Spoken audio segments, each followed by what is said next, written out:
നമസ്കാരം. Voters choice 2024 ഏവർക്കും സ്വാഗതം.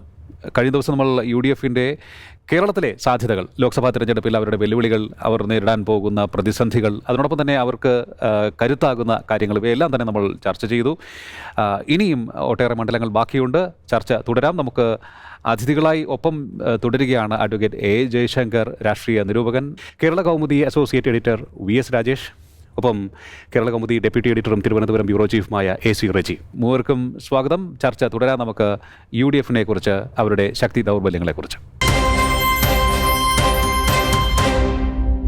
തിരുവനന്തപുരത്ത് നമുക്ക് തുടങ്ങാം. തിരുവനന്തപുരത്ത് ഇക്കുറി വിശ്വപൗരൻ എന്നുള്ള ഒരു ഇമേജ് അദ്ദേഹത്തിന് മാത്രം അവകാശപ്പെടാൻ ഉള്ളതല്ല എന്ന ഒരു സംസാരം വന്നു കഴിഞ്ഞു. ഇപ്പോൾ രാജീവ് ചന്ദ്രശേഖർ വന്നതോടുകൂടി പല മണ്ഡലങ്ങളിലും UDFിന് വെല്ലുവിളിയുണ്ട്. വെല്ലുവിളിയില്ലെന്നല്ല പറയുന്നത്. പക്ഷേ എന്നാൽ പോലും അവർക്ക് ഇനീഷ്യലായിട്ട് ഒരു അഡ്വാൻറ്റേജ് ഉണ്ട്. ഇപ്പോൾ ശശി തരൂർ എന്ന് പറഞ്ഞാൽ പുള്ളിക്ക് യാതൊരു മുഖവരയുടെ ആവശ്യമില്ല. തിരുവനന്തപുരം നഗരത്തിലാകട്ടെ, നഗരപ്രാന്തങ്ങളിലാകട്ടെ, മണ്ഡലത്തിൽ ഏത് സ്ഥലത്താണെങ്കിലും.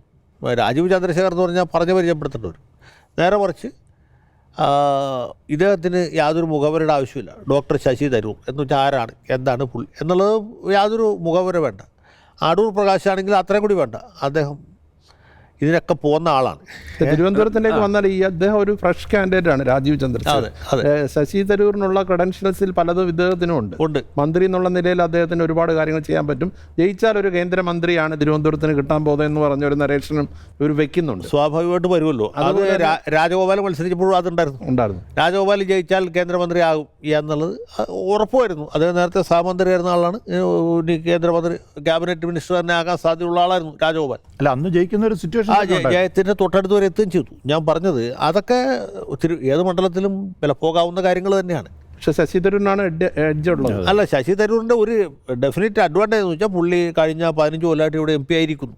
ഇനിയിപ്പോൾ തിരുവനന്തപുരത്തേക്ക് മാറി ചിന്തിച്ചാൽ ഒരാൾ 3 പ്രാവശ്യം ജയിച്ചിട്ടില്ല. തരൂരിന്റെ പറയുന്ന ഒരു നെഗറ്റീവ് പറയുന്നത് ഈ മണ്ഡലത്തിലെ കഴിഞ്ഞ 5 വർഷത്തെ പ്രവർത്തനം.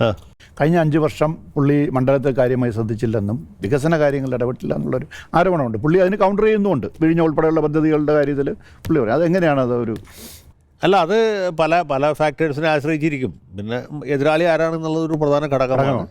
രാജീവ് ചന്ദ്രശേഖർ എന്ന് പറഞ്ഞാൽ അദ്ദേഹത്തിന് ഒരു അവകാശവാദമുണ്ട്. 136 കോടി ഉപയോഗിച്ച്, കേന്ദ്ര ഫണ്ട് ഉപയോഗിച്ച് നിരവധി റോഡുകളുടെ നവീകരണം, 300ഓളം റോഡുകൾ അദ്ദേഹത്തിന്റെ ഇടപെടലിലൂടെ, അത് MP എന്നുള്ള നിലയ്ക്കുള്ള MP ഫണ്ട് ഉപയോഗിച്ചുള്ള അങ്ങനെയുള്ള അവകാശവാദങ്ങളൊക്കെ അദ്ദേഹം മുന്നോട്ട് വയ്ക്കുന്നുണ്ട്. പന്ന്യന്റെ സ്റ്റേക്ക് എന്താണ്? പന്ന്യൻ്റെ കാര്യത്തിൽ പന്ന്യൻ വളരെ ഈ രണ്ടുപേരിൽ നിന്ന് തികച്ചും വ്യത്യസ്തരായ ഒരു സാധാരണക്കാരൻ്റെ പ്രതിനിധി എന്ന രീതിയിലാണ് പുള്ളിക്ക് ഇതിൽ ഒരു സ്റ്റേക്ക് വയ്ക്കാൻ പറ്റും. പൊതുവെ തിരുവനന്തപുരത്ത് BJP കാൻഡിഡേറ്റ് വിൻ ചെയ്യുന്ന ഒരു ഘട്ടം വരുമ്പോൾ LDF ഇത്തവണ ഉണ്ടാവൂ. അങ്ങനെ ഒരു സാഹചര്യം വരികയാണെങ്കിൽ സ്വാഭാവികമായിട്ടും പ്രതീക്ഷിക്കാം. കഴിഞ്ഞ തവണ തന്നെ CD വാറിന് കിട്ടേണ്ടിയിരുന്ന അത്ര വോട്ട് അദ്ദേഹത്തിന് കിട്ടിയില്ല. അത് വസ്തുതയാണ്. പന്ന്യൻ കുറച്ചുകൂടെ ജനകീയനാണെന്ന് തന്നെ ആ കാര്യം പറയുകയും ചെയ്തിട്ടുണ്ട്. അത് ഈ പന്ന്യൻ കുറച്ചുകൂടെ ജനകീയനാണെന്നുള്ള പന്ന്യൻ കുറെ കൂടി ജനകീയനാണ്. വളരെ ഡൗൺ ടു എർത്താണ്. കഴിഞ്ഞ തവണ ഓർമ്മയുണ്ടോന്ന് അറിയില്ല, ഈ രാജഗോപാൽ ഒരു സ്റ്റേജിൽ ജയിക്കുമെന്ന് ഉറപ്പാക്കിയ ഒരു സിറ്റുവേഷൻ വന്നു. പക്ഷെ അന്ന് തരൂരിനെ രക്ഷിച്ചത് തീരദേശ മേഖലയിൽ വോട്ട് എണ്ണി തുടങ്ങിയപ്പോഴാണ് തരൂർ തിരിച്ചു വരുന്നതും ജയിക്കുന്നതും.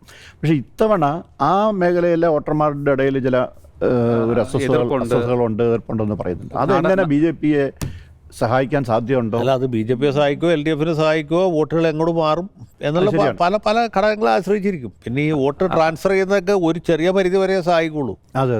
ഒരു വലിയ ലാൻഡ് സ്ലൈഡിലേക്ക് പോകണമെങ്കിൽ ഇതൊന്നും ഭരിക്കാത്ത അവസ്ഥ.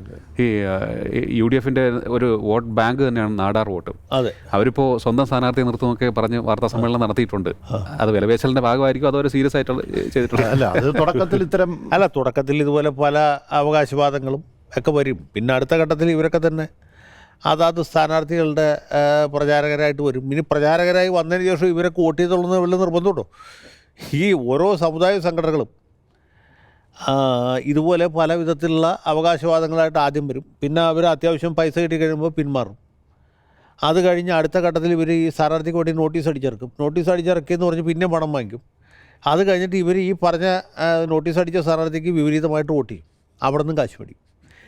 ഇത് ഞാൻ പറഞ്ഞ ഏതെങ്കിലും ഒരു പ്രത്യേക സമുദായത്തെക്കുറിച്ചല്ല. ഇതുപോലെ പല സമുദായങ്ങളും പല സമുദായ സംഘടനകളും നമ്മുടെ നാട്ടിൽ പ്രവർത്തിക്കുന്നുണ്ട്. സമുദായങ്ങളല്ല, സമുദായ സംഘടനകൾ. ഇപ്പം ഞങ്ങളുടെ നാട്ടിൽ ഒരു പ്രത്യേക നിയോജകമണ്ഡലത്തിൽ മലയാളമല്ല വേറൊരു ഭാഷ, അത് ലിപിയില്ലാത്ത ഭാഷയാണ് സംസാരിക്കുന്ന കുറേ വോട്ടർമാരുണ്ട്. നിയമസഭാ തെരഞ്ഞെടുപ്പിൽ ഒരു ദിവസം നോട്ടീസ് കണ്ടപ്പോൾ അത്ഭുതകരമായൊരു നോട്ടീസ് അച്ചടിച്ചേക്കുന്നത് മലയാളത്തിലാണ്. പക്ഷേ ഇത് നമുക്ക് ഒന്നും വായിച്ചാൽ മനസ്സിലാവില്ല. പിന്നെ മനസ്സിലായി ഇവരുടെ മറ്റേ ഭാഷയിലാണ് ഈ നോട്ടീസ്. പക്ഷേ ഈ നോട്ടീസ് അടിക്കുമ്പോൾ അതിൻ്റെ കാശ് മേടിക്കുകയും ചെയ്യുന്നല്ലാണ്ട് ഇവരാരും ആ പാർട്ടിക്ക് വോട്ട് ചെയ്തില്ല. കാരണം സ്ഥാനാർത്ഥി തോറ്റുപോയി. അവരുടെ മേഖലയിലടക്കം നമുക്ക് വോട്ട് കുറവാണ് കിട്ടിയത്. അപ്പം ഞാൻ പറഞ്ഞത് ഇതൊക്കെയാണ് സാധാരണ ഈ രംഗത്ത് നടക്കുന്നത്. ഈ ട്രിവാൻഡ്രത്തിൻ്റെ തരൂരും അതുപോലെ LDF-ഉം ഒരുപോലെ അവകാശപ്പെടുന്നതാണ് ഈ വിഴിഞ്ഞം പ്രോജക്റ്റ്. കേരളത്തിലെ ഏറ്റവും വലിയ വികസനം കൊണ്ടുവരുന്ന ഒരു പദ്ധതി കൊണ്ടുവന്നു. BJP അതുപോലെ അവകാശപ്പെടും. ഇത് എങ്ങനെ തരൂരിന് ഗുണം ചെയ്യാനാണോ? അല്ല, അത് വിഴിഞ്ഞത്തെ സംബന്ധിച്ചിടത്തോളം അതൊരു വികസന പദ്ധതി എന്ന രീതിയിലും കാണുന്നവരുമുണ്ട്. അതേസമയത്ത് തന്നെ വിനാശകരമായ ഒരു സംഗതിയായിട്ട് കണക്കാക്കുന്ന മത്സ്യത്തൊഴിലാളി മേഖലയുണ്ട്. അവർ വളരെ ദിവസങ്ങൾ സമരം ചെയ്തതാണ്. സമരം LDF സർക്കാരിനെതിരായിട്ടായിരുന്നു. പക്ഷേ അവർക്ക് ആഗ്രഹിച്ചൊരു പിന്തുണ UDF-ൽ നിന്ന് കിട്ടിയില്ല. പ്രത്യേകിച്ച് തരൂരിൻ്റെ അടുത്ത് നിന്ന് കിട്ടിയില്ല. തരൂർ ഇത് ആദ്യം അധ്യാത്മ വികസനമായിട്ട് നിലനിർത്തി എന്നുള്ളിടത്താണ് പുള്ളിക്ക് പറ്റിയൊരു പരാധീനത. പുള്ളി ഒരു തിയററ്റിക്കലായിട്ടുള്ള ഒരു നിലപാട് അതിൻ്റെ അകത്ത് സ്വീകരിച്ചു. മറ്റ് കോൺഗ്രസ് നേതാക്കൾ പൊതുവെ സമരക്കാരോട് അനുഭവം പ്രകടിപ്പിച്ചുവെങ്കിലും ആരും തന്നെ ഇതിന് വളരെ ശക്തമായി പിന്തുണ കൊടുത്തില്ല. ഒരു പാർട്ടിയിൽ നിന്നും പിന്തുണ കിട്ടിയില്ല. അതാണ് അവർക്ക് പറ്റിയൊരു വലിയ പരാധീനത. പിന്നെ സർക്കാർ എന്തൊക്കെ പാക്കേജൊക്കെ പ്രഖ്യാപിച്ചു, അത് ഇവർക്ക് തീരെ സ്വീകാര്യമായില്ല. അപ്പോൾ ആ മേഖലയിൽ വലിയ ഒരു അമർഷം അതാണ് അത് തീർച്ചയായിട്ടും ഉണ്ട്. അത് ആർക്ക് കൂടുതൽ ദോഷം ചെയ്യുന്ന നമുക്കിപ്പോൾ പറയാൻ പറ്റില്ല. തിരുവനന്തപുരം എന്ന് പറയുന്നത് നഗര അർബൻ വോട്ടർമാരാണ് കൂടുതൽ. ഒരു 72% അർബൻ വോട്ടർമാരാണ്. എനിക്കൊന്ന് മറ്റ് മണ്ഡലങ്ങൾക്കൊന്നും ഇങ്ങനെ ഒരു സംഭവം അവകാശപ്പെടാനില്ലെന്ന് തോന്നുന്നു. ഇത് തന്നെ ആയിരിക്കും ഈ പലപ്പോഴും കാൻഡിഡേറ്റിൻ്റെ പ്രൊഫൈൽ നോക്കി വോട്ട് ചെയ്യാനായിട്ട് ഈ മണ്ഡലത്തിലെ വോട്ടർമാരെ പ്രേരിപ്പിക്കുന്ന ഒരു പ്രധാനപ്പെട്ട ഘടകം. അങ്ങനെ വരുമ്പോൾ നമ്മൾ തുടക്കത്തിൽ സൂചിപ്പിച്ച ഒരു കാര്യം, ഈ ശശി തരൂർ, രാജീവ് ചന്ദ്രശേഖർ മത്സരത്തിൽ ഒരു അപ്പർ ഹാൻഡ് അവർ എപ്പോഴും തിരുവനന്തപുരത്തുകാർ ശ്രദ്ധിക്കുന്നത് തങ്ങൾക്ക് ജയിച്ചു വന്നാൽ ഈ കാൻഡിഡേറ്റ് എന്ത് ഗുണം ചെയ്യും എന്ന് ആലോചിക്കും. അപ്പോൾ ഇപ്പോൾ യുവ വോട്ടർമാരും ആ രീതിയിൽ കൂടുതൽ ചിന്തിക്കുന്നു എന്നുള്ള ചില റിപ്പോർട്ടുകളും വന്നിട്ടുണ്ട്. അപ്പോൾ അത് ഇനിയിപ്പോൾ രാജീവ് ചന്ദ്രശേഖരനെ ജയിപ്പിച്ചു വിട്ടാൽ കേന്ദ്ര ക്യാബിനറ്റിലേക്ക് എത്തും. അതുകൊണ്ട് ഇനി നമ്മൾ ശശി തരൂരിനെ പിന്തുണയ്ക്കണമോ എന്ന് ചിന്തിക്കാനുള്ള ഇടയുണ്ടോ? അങ്ങനെ ചിന്തിക്കാനുള്ള നല്ല സാധ്യതയുണ്ട്. പല കാരണങ്ങളുമുണ്ട്. ഒന്നാമത് കോൺഗ്രസിൻ്റെ സംഘടനാ സംവിധാനമൊക്കെ ദുർബലമാണ്. പിന്നെ മാത്രവുമല്ല, തിരുവനന്തപുരത്ത് തരൂരിൻ്റെ ഏറ്റവും വലിയ എതിരാളികൾ എന്നും BJP അല്ല, LDF അല്ല, ഈ പാർട്ടിക്കാരാണ്. പാർട്ടിക്കാർ ഒരിക്കലും അദ്ദേഹത്തെ പാർട്ടിക്കാരനായിട്ട് അംഗീകരിച്ചിട്ടില്ല. തരൂർ ശരിയായ അർത്ഥത്തിൽ കോൺഗ്രസ്സുകാരനും അല്ലല്ലോ.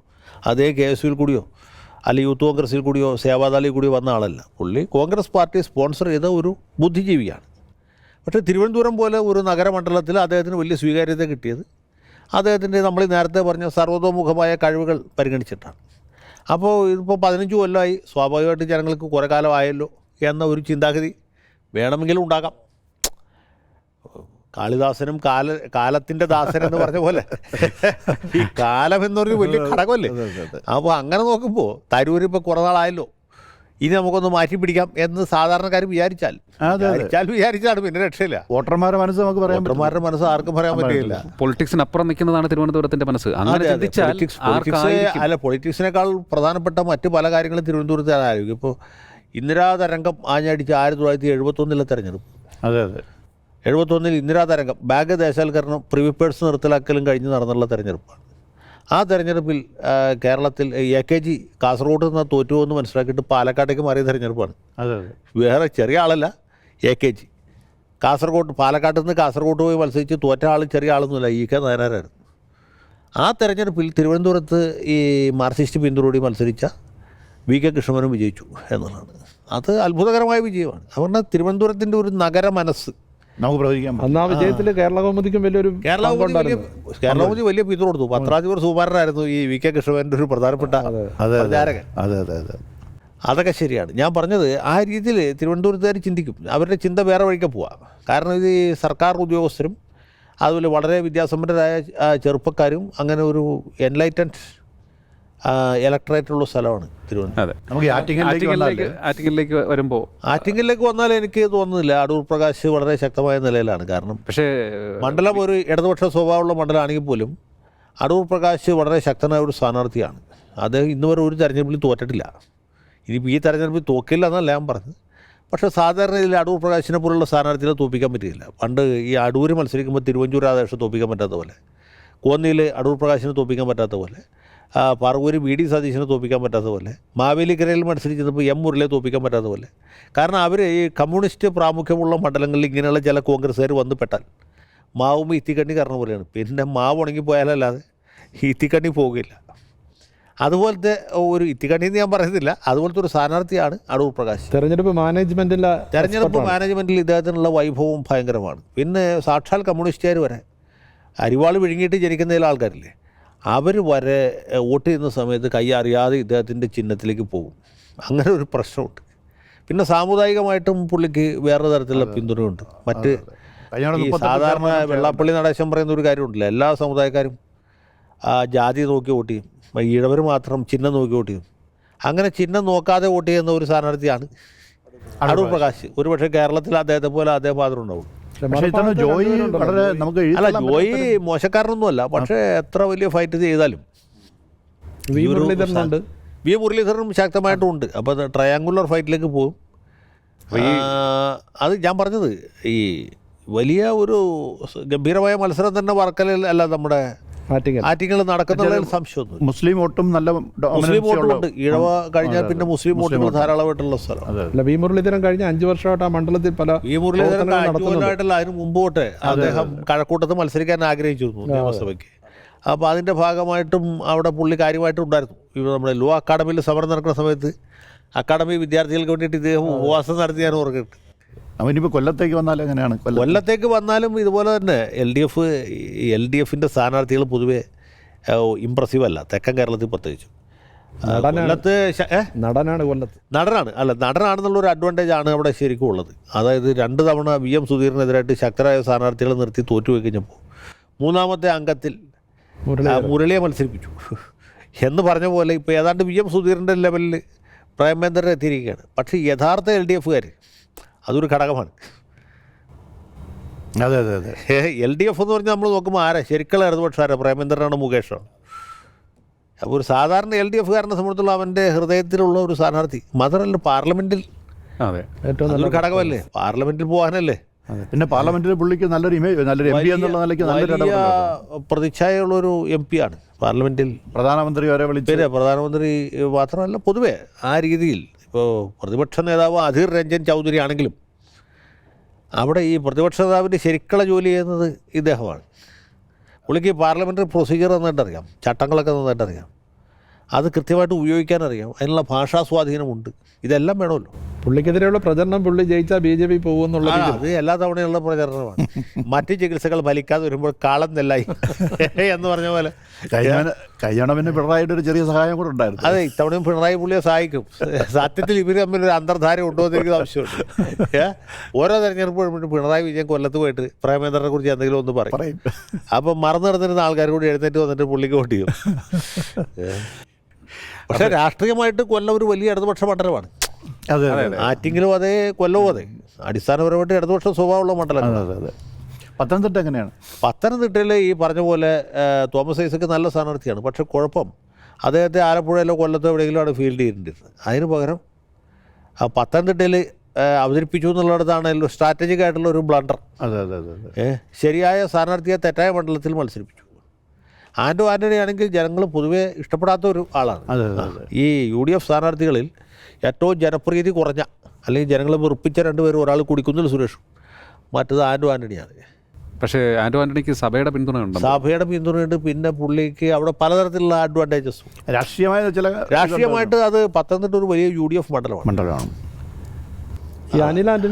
അനിൽ ആൻ്റണി വന്നതും ഒരു വിധത്തിൽ ആൻ്റണിക്ക് ഗുണമായി. കാരണം എന്താ വെച്ചാൽ അനിൽ ആൻ്റണി തീരെ ഇമ്പ്രസീവ് അല്ലെന്ന് വെച്ചാൽ അദ്ദേഹത്തെ പൊതുവെ AK ആൻ്റണിയുടെ മകൻ കൂറുമാറി എന്ന് പറയുമ്പോൾ അത് ഒരു നെഗറ്റീവ് ഇമ്പാക്റ്റ് ഉണ്ടാക്കുക. മനസ്സിലായില്ലേ? AK ആൻ്റണി നമുക്ക് കോൺഗ്രസ് ആയിട്ട് മാത്രമല്ല സങ്കല്പിക്കാൻ പറ്റുള്ളൂ. കരുണാകരൻ്റെ മകൾ മാറി എന്ന് പറഞ്ഞ പോലെ പോലും അല്ല. ആൻ്റണി എന്ന് പറഞ്ഞാൽ ആദർശ രാഷ്ട്രീയത്തിൻ്റെ അവസാന വാക്കാണ്. അങ്ങനെ ഒരാളുടെ മകൻ, ആൻ്റണി അല്ല മാറിയത്, മകനാണ് എങ്കിൽ പോലും അത് ആളുകൾ ഒരിക്കലും പോസിറ്റീവായിട്ട് എടുക്കില്ല. BJPക്ക് പറ്റിയ ഒരു വലിയ അബദ്ധമാണ് ഈ ചെറുപ്പക്കാരനെ അവിടെ സ്ഥാനാർത്ഥിയാക്കിയത്. BJPക്ക് ബേസ് വോട്ടുള്ള സ്ഥലമാണ്. കഴിഞ്ഞ തവണ സുരേന്ദ്രൻ മത്സരിച്ചപ്പോൾ നല്ലപോലെ വോട്ട് പിടിച്ചു. കഴിഞ്ഞ തവണ ശബരിമല ഉണ്ടായിരുന്നു. പിന്നെ ശബരിമലയ്ക്ക് ഉപരിയായിട്ട് പത്തനംതിട്ട മണ്ഡലത്തിൽ BJPക്ക് ഒരു വലിയ അഡ്വാൻറ്റേജ് ഉണ്ടായിരുന്നു. ശബരിമല സമരം നടന്നത് പത്തനംതിട്ടയിലാണ്. അവിടെ മിക്കവാറും ഒരു വീട്ടിൽ ഒരാളെങ്കിലും വെച്ച് പോലീസ് കേസിൽ പ്രതിയായിരുന്നു. അതെ. അപ്പോൾ ഇവരുടെ ഈ അതിഭയങ്കരമായ ഒരു ഭരണവിരുദ്ധ ചിന്താഗതി വോട്ടിൽ പ്രതിഫലിച്ചു. ഇത്തവണ ആ ഒരു ഘടകമില്ല. പിന്നെ സുരേന്ദ്രനെ BJP നേതാവായിട്ട് അംഗീകരിക്കുന്ന പോലെ ആളുകൾ ഈ അനിൽ ആന്റണിയെ അംഗീകരിക്കില്ല. അത് ശരിയാണ്. PC ജോർജിൻ്റെ ഒരു വിഷയമുണ്ട്. അങ്ങനെ പല ഘടകങ്ങളും അതിൻ്റെ അകത്ത്.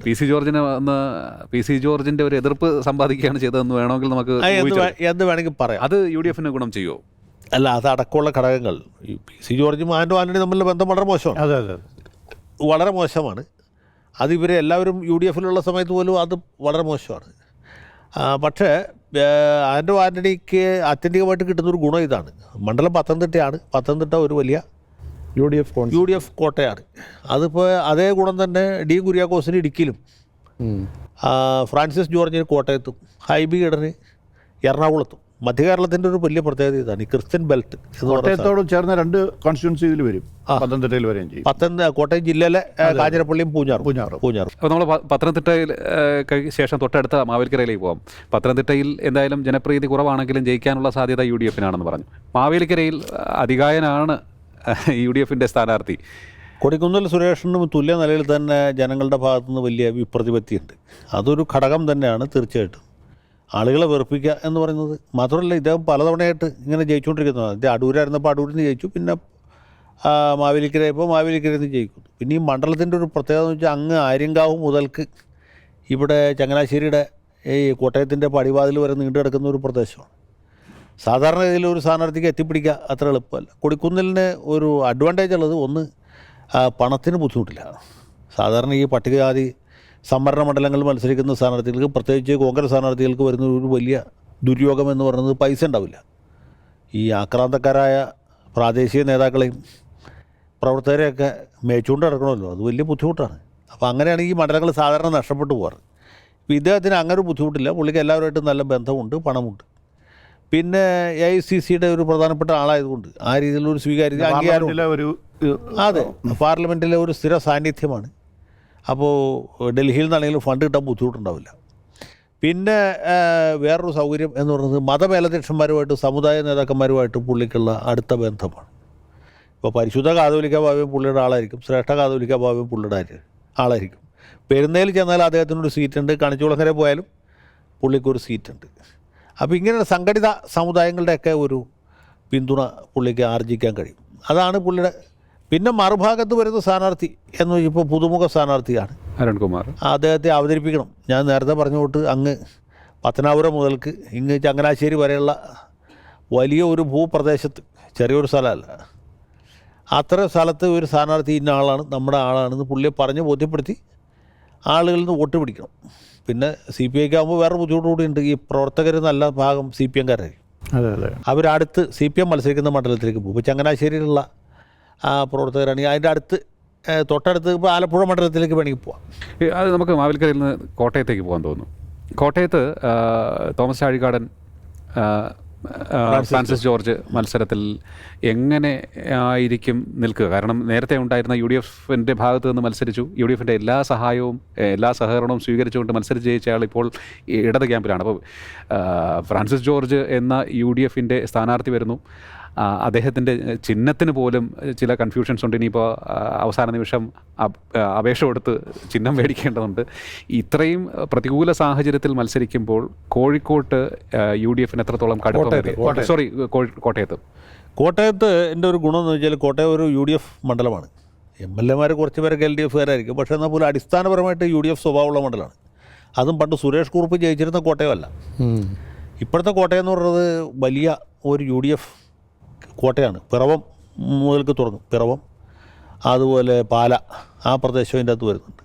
പിന്നെ കടുത്തുരുത്തിയുണ്ട്, വൈക്കമുണ്ട്, ഏറ്റുമാനൂരുണ്ട്, കോട്ടയമുണ്ട്. അപ്പോൾ ആ കോട്ടയം കേന്ദ്രീകൃതമായ ഒരു മണ്ഡലമാണ്. പഴയ പോലെ ഒരു LDF-ന് എന്തെങ്കിലും പ്രതീക്ഷയ്ക്ക് വകയുള്ള ഒരു പ്രദേശമല്ല. അതുകൊണ്ടാണ് സുരേഷ് കുറുപ്പ് മത്സരിച്ചിട്ട് പോലും ജയിക്കാൻ പറ്റാതെ പോയത്. ചാഴികാടന് ഒരു ഡെഫിനറ്റ് അഡ്വാൻറ്റേജ് ഉണ്ട്. ആൾ സാധുവാണ്, ആർക്കൊരു ഉപദ്രവമില്ല. പിന്നെ എല്ലാവർക്കും സുപരിചിതനാണ്. ചാഴികാടൻ ആരാണെന്ന് പറഞ്ഞ് പരിചയപ്പെടുത്തേണ്ട ആവശ്യമില്ല. നിരവധി തവണ അവിടെ MLA ആയിരുന്ന ആളാണ്, പാർലമെൻറ്റ് അംഗമാണ്. അങ്ങനെ ഒരു മേന്മ അദ്ദേഹത്തിനുണ്ട്. പക്ഷേ ഇത് അടിസ്ഥാനപരമായിട്ട് UDF മണ്ഡലമാണ്. മാത്രമല്ല എതിർ സ്ഥാനാർത്ഥി ഫ്രാൻസിസ് ജോർജാണ്. ഫ്രാൻസിസ് ജോർജിൻ്റെ ഒരു ഡിസഡ്വാൻറ്റേജ് കോട്ടയത്തുകാർക്ക് അത്ര സുപരിചിതനല്ല. അദ്ദേഹത്തിൻ്റെ പ്രവർത്തന കേന്ദ്രം ഇടുക്കിയും ആ പ്രദേശമായിരുന്നു.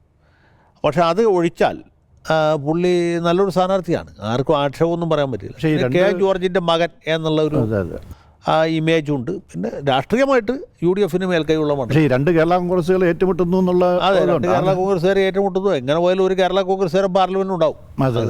ചാഴികാടനായിരിക്കോ ഫ്രാൻസിസ് ആയിരിക്കോ എന്ന് നോക്കണം. ഉമ്മൻചാണ്ടി വികാരം ഉണ്ടാവും. ഉമ്മൻചാണ്ടി വികാരം അടക്കമുള്ള കാര്യങ്ങൾ അവിടെ ഉണ്ട്. ഉമ്മൻചാണ്ടി ഒരു വികാരമായിട്ട് നിൽക്കുകയാണല്ലോ.